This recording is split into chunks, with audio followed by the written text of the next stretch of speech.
आदरणीय दर्शकवृन्दहरू नमस्कार। आज हामीहरूसँग हुनुहुन्छ गेडागुडी नगरपालिका वडा नम्बर 420 का वडाध्यक्ष श्री अब्दुल लामिछाने। उहाँले अत्याधिक बहुमतले विजय हासिल गरेर वडाध्यक्षको पद पड्काउनु भएको थियो। स्वागत छ यहाँलाई हाम्रो कार्यक्रममा। धन्यवाद नानी। तर मलाई तिम्रो यो स्वागत खासै चित्त बुझेन।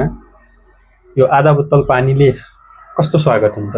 यति ठुलो मान मर्यादा भएको गेडागुडी नगरपालिकाका अध्यक्ष वडा नम्बर 420 का अध्यक्षका लागि यस्तो स्वागत, त्यही पनि तिमीलाई धन्यवाद छ। Sorry for that. हजुरको लागि पानी आउँदैछ, यो चाहिँ मैले खाएको पानी। नेताज्यू, मैले जान्न खोजेको कुरा चाहिँ यो हाम्रो पार्टीको नाम जनता उत्थानो पार्टी चाहिँ कसरी रहन गयो? खासमा हामीले घोषणा गर्ने बेला चाहिँ जनता उत्थान पार्टी भनेर गरेका थियौँ, तर प्रिन्टिङ मिस्टेक गरिदिएछन्। त्यो कारणले चाहिँ हाम्रो जनता उत्तानो पार्टी हुन गएछ। अब हामी त्यसमा अनुसन्धान गर्दैछौँ। त्यो गल्ती गर्ने मान्छेलाई हामीले कडाभन्दा कडा सजाय दिनेवाला छौँ। अनि नेताज्यू, हजुरले चुनावमा जित चाहिँ कसरी हासिल गर्नुभयो? म इटालीमा जुका खेतीको बारेमा अध्ययन गर्न गएको थिएँ केही वर्ष पहिले। अब गाउँमा चुनाव आयो, माहौल आयो भनेर म भोट हाल्नको लागि गाउँतिर आएँ। हजुर। अब त्यहाँका जनताहरूले मलाई जबरजस्ती अपहरण शैलीमा चुनावमा उठाए, जिताए पनि। आई एम स्टिल कन्फ्युज नानी, आई एम स्टिल कन्फ्युज।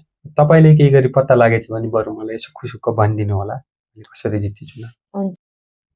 अनि नेताज्यू, हजुरको पढाइ चाहिँ कस्तो थियो? पढाइमा मेरो सानैदेखि नै धेरै रुचि थियो। म कहिल्यै पनि सेकेन्ड आएन। म अथक मेहनत र उच्च लगनशीलताका साथ सधैँ लास्ट आउने गर्थेँ। नेताज्यूको खेलकुदमा चाहिँ कस्तो रुचि थियो, थोरै स्पष्ट पारिदिनुहुन्छ कि? म मेस्सीको ठुलो फ्यान हो। Messi is love.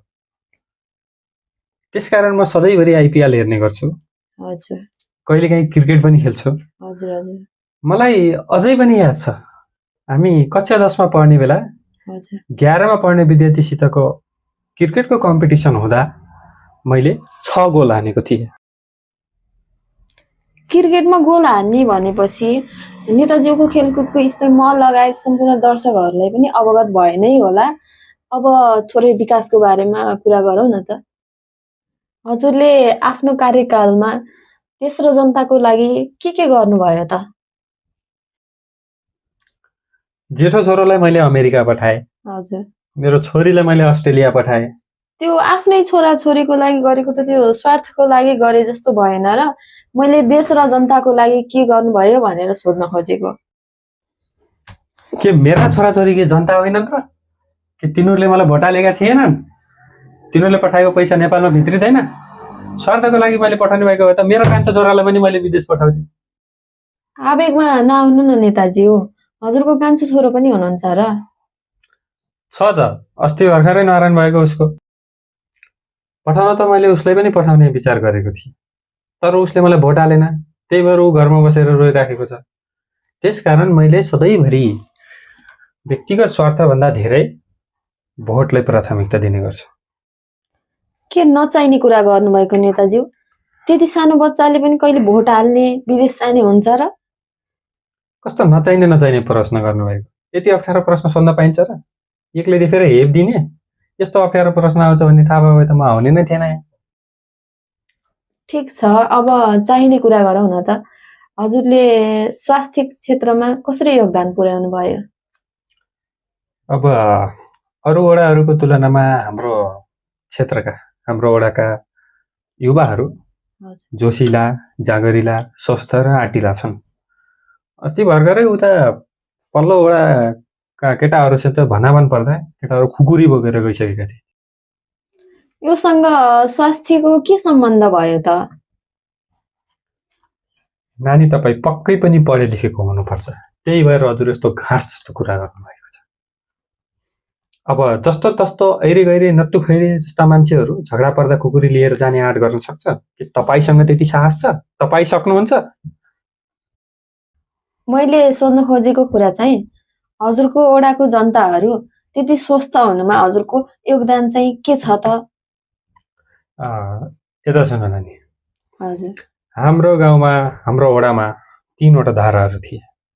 अब ती सबै जनताहरू जम्मा भएर त्यो धारामा मेरै कुरा काट्दा रहेछन्। त्यसकारण मैले तिनी सब धाराहरूलाई भत्काइदिएँ। अब तिनीहरू आधा घण्टाको दूरीमा रहेको बढी खोलाबाट पानी लिएर पिउँछन्। अब त्यस कारणले गर्दा तिनीहरूलाई एक्सर्साइज पनि भयो, पानी पनि मुलकै खाएका छन्, स्वस्थ छन्, तन्दुरुस्त छन्। अनि नेताजी हजुरको वडामा बाटोको अवस्था त डामाडोल नै देख्छु त। बजेट पनि राम्रै आयो भने सुनेको थिएँ। बाटोमा के कतातिर लगानी लगाउनु भयो त्यो बजेटलाई? बजेट राम्रै आएको थियो। अब जसमध्ये मैले आफूतर्फ आफ्नो लागि भनेर आधा बजेट चाहिँ मैले छुट्याएँ, इमान्दारीसित छुट्याएँ मैले हैन। त्यसपछि हामीले बचेको बजेटबाट सरसामानहरू किनेर ल्यायौँ। सरसामानहरूलाई पनि हाम्रा गाउँका मानिसहरूले राष्ट्रिय सम्पत्ति ठानेर जगेर्ना गर्ने हेतुले आफ्नो घरमा ल्याएर राखे। अब कसैले मैरा बनाए, कसैले आँगन बनाए, त्यो छुट्टै कुरो छ।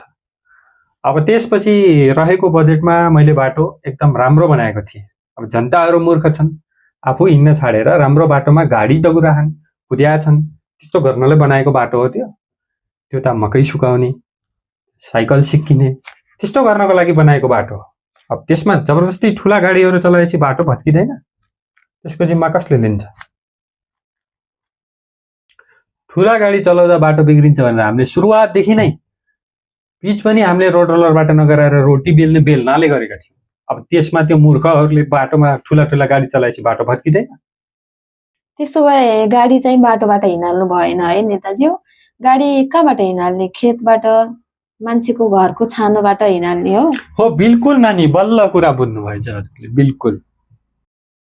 अनि हस्पिटलको बिल्डिङ त राम्रै बन्यो। त्यहाँ न एउटा डाक्टर छ, न राम्रो ल्याब छ। त्यहाँ जहिले पनि तालचा लगाएको मात्रै देख्छौँ त हामीले। यो चाहिँ के हो? यो अलिकति प्रश्न पारिदिनुहुन्छ कि? अब जनताहरूले अस्पतालको माग गरिहाले। हजुर अस्पताल बनाउनु पर्छ भने मैले अस्पताल बनाइदिएँ। हजुर अब डाक्टर कहाँदेखि खोजेर ल्याउनु? डाक्टर ल्याइदिनु पनि मेरै जिम्मा भयो। अस्पताल हुँदैमा डाक्टर, बिरामी, ल्याब, मानिसको ज्यान बचेकै हुनुपर्छ भन्ने छ र? बनाउन त मैले शमशान घाट पनि बनाएँ। के त्यहाँ जति बेला मानिस जलाइरहेको हुन्छ? हस्पिटलमा बिरामीको उपचार नभएर अरू के हुन्छ त नेताजी? कस्तो नआउनेको प्रश्न गरेर? आउने प्रश्न सोध्नु न। मैले गरेका कामहरू पनि हेर्नुहोस्।